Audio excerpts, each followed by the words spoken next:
নমস্কার বন্ধুরা, নতুন একটি পর্ব দেখার জন্য সবাইকে স্বাগত জানাই। আশা করি আপনারা সবাই ভালো আছেন, আমিও ভালো আছি। আজকে একটি মাছের রেসিপি শেয়ার করতে চলেছি। আপনারা প্লিজ প্রথম থেকে শেষ পর্যন্ত দেখতে থাকুন। আশা করি আপনাদের খুবই ভালো লাগবে। প্রত্যেক দিনের মতো সবার কাছে একটা অনুরোধ, যে সমস্ত বন্ধুরা প্রথম দেখছেন তারা চ্যানেলটি সাবস্ক্রাইব করে পাশে থাকবেন, আর পুরাতন বন্ধুরা একটা লাইক দিয়ে ভিডিওটি দেখতে থাকবেন। এখানে আমি 250 গ্রামের মতো মুরলা মাছ নিয়ে নিয়েছি। মাছগুলো কেমন সুন্দর টাটকা দেখুন, মাছগুলো বেশ বড় আছে। এই মাছগুলো দিয়ে একটি অসাধারণ রেসিপি আজকে আমি শেয়ার করতে চলেছি। এই মাছগুলোকে এখন আমি ভালো করে কেটে ধুয়ে পরিষ্কার করে নিয়ে আসছি। মাছগুলোকে আমি সুন্দর করে কেটে নিয়েছি। এবার মাছগুলোর মধ্যে আমি একটু লবণ আর হলুদ মাখিয়ে কিছু সময়ের জন্য রেখে দেব। মাছগুলোতে আমি পরিমাণ মতো লবণ দিয়ে দিয়েছি। এবার দিয়ে দিলাম পরিমাণ মতো হলুদ আর লবণ মাখিয়ে যদি কিছু সময়ের জন্য মাছগুলো রেখে দেওয়া যায়, এতে কিন্তু মাছগুলো বেশ শক্ত হয়ে যায় আর ভাজতে কিন্তু অনেক সুবিধা হয়। মাছগুলোকে 3-4 মিনিট রেখে দিয়েছিলাম। এরপরে আমি মাছগুলোকে ভেজে নেব। তার জন্য গ্যাসের কাছে চলে এলাম। গ্যাসের উপরে একটা কড়াই বসিয়ে তেলটাকে বেশ গরম করে নিয়েছি। এবার কিছুটা পরিমাণ মাছ আমি দিয়ে দিয়েছি। যেহেতু আমার কড়াটা খুব ছোট, সেই জন্য আমি কম পরিমাণ মাছ দিয়েছি। এবার খুন্তির সাহায্যে মাছগুলোকে একটু ছড়িয়ে দিচ্ছি। মাছের গায়ে যদি তেল লেগে যায় তবে কিন্তু মাছগুলো খুব তাড়াতাড়ি ভাজা হয়ে যাবে, আর ভাজতেও কিন্তু খুব সুবিধা হবে। দেখতে দেখতে মাছটা আমার এক পিঠ ভাজা হয়ে গেছে। এরপরে আমি খুন্তির সাহায্যে মাছগুলোকে একটা একটা করে উল্টে নিচ্ছি। একটু সময় ধরে মাছগুলোকে কিন্তু ভেজে নিতে হবে। মাছগুলো আমি খুব বেশি ভাজবো না, হালকা করে ভেজে নেব। এদিকে আমার মাছগুলো সুন্দর ভাজা হয়ে গেছে। এরপরে একটা ছান্তার সাহায্যে মাছগুলোকে তুলে নিচ্ছি। এই মাছগুলো অনেকে কাঁচা অবস্থায় রান্না করে, তবে আমি কাঁচা মাছ ততটা পছন্দ করি না, সেই জন্য আমি মাছগুলোকে হালকা করে ভেজে নিয়েছি। এবার ওই তেলেই আমি বাকি মাছগুলোকে দিয়ে দিচ্ছি। এইভাবে ওই মাছগুলোকেও আমি ভালো করে ভেজে তুলে রাখলাম। দেখুন মাছগুলো আমার কেমন ভাজা হয়ে গেছে। খুব বেশি আমি কড়া করে ভাজিনি, হালকা করে ভেজে নিয়েছি।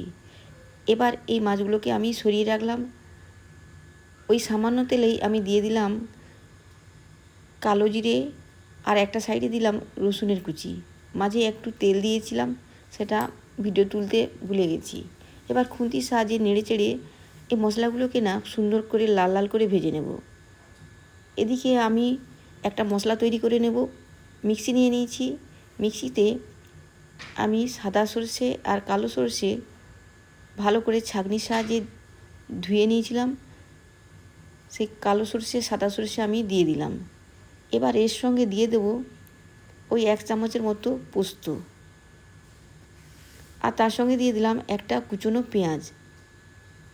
এর সঙ্গে ঝালের জন্য দিয়ে দিলাম কয়েকটা কাঁচা লঙ্কাগুলোকে আমি একটু ভেঙে দিয়েছি, এতে পেস্ট করতে কিন্তু সুবিধে হবে। দেখুন আমি পেস্ট বানিয়ে নিয়ে চলে এসেছি। এটা আপনারা নোড়াতে করতে পারেন, আমি মিক্সিতে করে নিয়েছি। এবার মশলাটাকে আমি কিন্তু কড়াইতে দিয়ে দিলাম। কড়াইতে দেওয়ার পরে আবার খুন্তির সাহায্যে ভালো করে একটু নেড়ে চেড়ে নিচ্ছি। যেহেতু সর্ষে দেওয়া আছে সেহেতু মশলাটা আমি খুব বেশি কষবো না। এবার মিক্সি ধোয়ার জলটা আমি দিয়ে দিলাম। দিয়ে ভালো করে একটু ফুটিয়ে নেওয়ার পরে আমি দিয়ে দিলাম পরিমাণ মতো হলুদের গুঁড়ো, আর দিয়ে দিলাম স্বাদ মতো লবণ। এগুলো দিয়ে একটু খুন্তির সাহায্যে ভালো করে নেড়ে চেড়ে নিলাম। এরপরে আমি মাছগুলোকে দিয়ে দেব। মাছগুলোকে আমি দিয়ে দিলাম। মাছগুলোকে দিয়ে আবারও হালকা করে আমি একটু নেড়ে চেড়ে নিচ্ছি। খুব হালকা করে নাড়তে হবে, নাহলে মাছগুলো কিন্তু ভেঙে যাবে। এই মাছগুলো দিয়ে খুব বেশি সময় আমি ফোটাবো না, একটু সময় ফুটিয়ে তারপরে আমি এখানে একটা জিনিস আমি অ্যাড করব, যেটার জন্য এই রেসিপিটা দুর্দান্ত স্বাদের হয়ে থাকে। ঢাকনা চাপা দিয়ে 1-2 মিনিট রান্না করে নিয়েছি। এবার খুন্তির সাহায্যে আবারও একটু নেড়ে চেড়ে নিলাম। দেখতে দেখতে তরকারির ঝোলটা অনেকটা কমে গেছে আর তরকারিটা কেমন ঘন হয়ে গেছে। এদিকে আমি ঝালের জন্য কয়েকটা কাঁচা লঙ্কা চিড়ে দিয়ে দিলাম আর দিয়ে দিলাম সামান্য পরিমাণ সরষের তেল। এই রেসিপিতে যদি কাঁচা সরষের তেল দেওয়া যায় তরকারিটা কিন্তু দুর্দান্ত স্বাদের হয়ে থাকে। তৈরি হয়ে গেল আমার মোরলা মাছের সর্ষে পোস্ত। নামানোর আগে আমি ঢাকনা চাপা দিয়ে কিছু সময় রেখে দিলাম। এবার এদিকে আমি গ্যাস বন্ধ করে দিলাম। ওই 5 মিনিট পরে ঢাকনা খুলে নিয়েছি, দেখুন তরকারির কালারটা কেমন সুন্দর হয়েছে।